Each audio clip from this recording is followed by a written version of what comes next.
ଦିଗ ବଦଳାଉଛି ସାଳନ୍ଦୀ। ଧସି ଧସି ଯାଉଛି ଘର। ନଦୀ ଗର୍ଭରେ ଲୀନ ହେବାକୁ ବସିଛି କାନପୁର ଗାଁ। କେନ୍ଦୁଝର ଜିଲ୍ଲା ହାଟଡିହି ବ୍ଲକ ସୋସୋ ପଞ୍ଚାୟତର କାନପୁର ଗାଁରେ ବସବାସ କରନ୍ତି ଶତାଧିକ ପରିବାର। ଗାଁକୁ ଲାଗି ବୋହି ଯାଇଛି ସାଳନ୍ଦୀ ନଦୀ। ହେଲେ ଦିନକୁ ଦିନ ନଦୀର ଗତିପଥ ବଦଳୁଛି। ନଦୀର ଆରେ ଲୀନ ହୋଇଗଲାଣି 10ରୁ ଉର୍ଦ୍ଧ୍ୱ ଘର। ମାଟି ଅତଡ଼ା ଧସିବାରୁ ନଦୀକୁ ଲାଗି ରହିଥିବା ଘର, ଗୁହାଳ, ପାଇଖାନା ଆଦି ଭୁଶୁଡ଼ି ପଡୁଛି।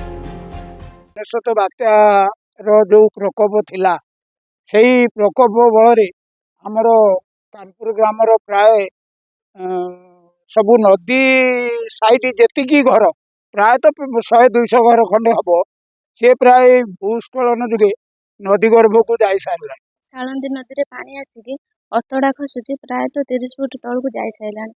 ଆଉ ଆମର ଗୁହାଳ ଘର, ଲାଟ୍ରିନ୍ ଘର ସବୁ ଯାଇ ସାରିଲାଣି। ଖାଲି ବାକି ଅଛି ତ ଆମେ ରହୁଥିବା ଘର। ଆମେ ଘର ବି ଫାଟିବା ଆରମ୍ଭ ହେଲାଣି। ଆମେ ରାତିରୁ ପୁରା ଗ୍ରାମବାସୀ ଭୟଭୀତ ଅବସ୍ଥାରେ। ତେଣୁ ପ୍ରଶାସନକୁ ଆମେ ଅନୁରୋଧ କରୁଛୁ, ଆମ ପ୍ରତି କିଛି କାର୍ଯ୍ୟାନୁଷ୍ଠାନ ଗ୍ରହଣ କରାଯାଉ। ଆସନ୍ତୁ, ଦେଖନ୍ତୁ, ଆମ କଥା ଟିକେ ବୁଝନ୍ତୁ। ଆମେ କେମିତି କ'ଣ ରହିବୁ, କ'ଣ କରିବୁ, ଆମେ ବହୁତ ଭୟଭୀତ ଅବସ୍ଥାରେ ରହୁଛୁ। ଆମ କଥା ଟିକେ ତୁରନ୍ତ ବୁଝାଯାଉ। 1999 ମହାବାତ୍ୟା ପରଠାରୁ ସାଳନ୍ଦୀ ନଦୀ କୂଳ ଖାଇ ଚାଲିଛି। ସମସ୍ୟାର ସମାଧାନ ପାଇଁ 2015ରେ ଜଳ ସମ୍ପଦ ବିଭାଗ ପକ୍ଷରୁ ଆରମ୍ଭ ହୋଇଥିଲା ପ୍ରୟାସ। ନଦୀ ପାର୍ଶ୍ୱରେ ନିର୍ମାଣ କରାଯାଇଥିଲା ଏକ କଂକ୍ରିଟ ୱାଲ। ସମୁଦ୍ରକୁ ସଂଖ୍ୟା ସଦୃଶ କଂକ୍ରିଟ ୱାଲ ଲୋକଙ୍କ ଘରକୁ ସୁରକ୍ଷା ଦେଇପାରୁନଥିବା ଗ୍ରାମବାସୀ ଅଭିଯୋଗ କରିଛନ୍ତି। ପ୍ରତିବର୍ଷ କିଛି ଘର ନଦୀ ଗର୍ଭରେ ଲୀନ ହେଉଛି। ଖୁବ୍ ଶୀଘ୍ର ପୁରା ଗାଁ ଲୀନ ହୋଇଯିବା ନେଇ ଆଶଙ୍କା କରିଛନ୍ତି ସ୍ଥାନୀୟ ଲୋକେ। ଯଥାଶୀଘ୍ର ଗାଁରେ ସୁରକ୍ଷା ବନ୍ଧ ନିର୍ମାଣ କରିବାକୁ ପ୍ରଶାସନ ନିକଟରେ ଗୁହାରି କରିଛନ୍ତି। ଅନ୍ୟପଟେ ଜଳ ସମ୍ପଦ ବିଭାଗ ପକ୍ଷରୁ ଏକ ଡିପିଆର ପ୍ରସ୍ତୁତ କରାଯାଇ ଅନୁମୋଦନ ପାଇଁ ପଠାଯାଇଛି। ଆଗାମୀ 3ରୁ 4 ମାସ ମଧ୍ୟରେ ସୁରକ୍ଷା ବନ୍ଧ ନିର୍ମାଣ କାର୍ଯ୍ୟ ଆରମ୍ଭ ହେବ ବୋଲି କହିଛନ୍ତି ଆନନ୍ଦପୁର ଉପଜିଲ୍ଲାପାଳ।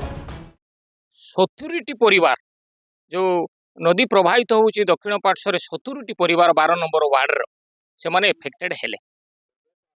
କିଏ ଆଂଶିକ ହେଲା, କିଏ ଅଧା ହେଲା, କିଏ ପୁରା ହେଲା। କିନ୍ତୁ ଯେଉଁ ବାରମ୍ବାର ଏଇ ଯେଉଁ ଭୂସ୍ଖଳନ ଘଟିଲା, ଯେଉଁ ଅତଡ଼ା 20 ଫୁଟ ତଳକୁ ଖସିଲା, ତା ଭିତରେ କିଛି ପରିବାର କ୍ଷତିଗ୍ରସ୍ତ ହେଲେ। ତାଙ୍କର ଲାଟ୍ରିନ୍ ଚାଲିଗଲା ଏବଂ ଗୁହାଳ ବି ଚାଲିଗଲା। କିନ୍ତୁ ଏହି ବର୍ଷ ଯେଉଁ ଲଗାଣ ବର୍ଷା ହେଲା ଏବଂ ନଦୀର ଯେଉଁ ପାଣି କୂଳ କୂଳ ଖାଇଲା, ସେଥିରେ 10 ଫୁଟ ତଳକୁ ଦବିଗଲା। କାହାର ବଡ଼ ବଡ଼ ଗଛ ଭୁଶୁଡ଼ି ପଡ଼ିଛି ଏବଂ 7ଟି ପରିବାରର ଲାଟ୍ରିନ୍ ମଧ୍ୟ ସମ୍ପୂର୍ଣ୍ଣ ନଷ୍ଟ ହୋଇଯାଇଛି। कि आमर एग्जीक्यूटिव एजेंसी किए अच्छा कंडीशन कौन अच्छी स्टेटस कौन अच्छी कंप्लीसन होना किसी काम बाकी अच्छी इनकेस जदि है हैंडओवर पर किसी इश्यूज अच्छी तो से मुझे सहित कथबार्ता कि जिते शीघ्र हो पार से प्रोसेसटा को फॉलोअप करवा और जिते शीघ्र हो पार जो पाई जोटा उद्दिष्ट अच्छे से हॉस्टेल जमी रही पारे सुविधा हो पार आम त्वरित करने मु चेष्टा करी।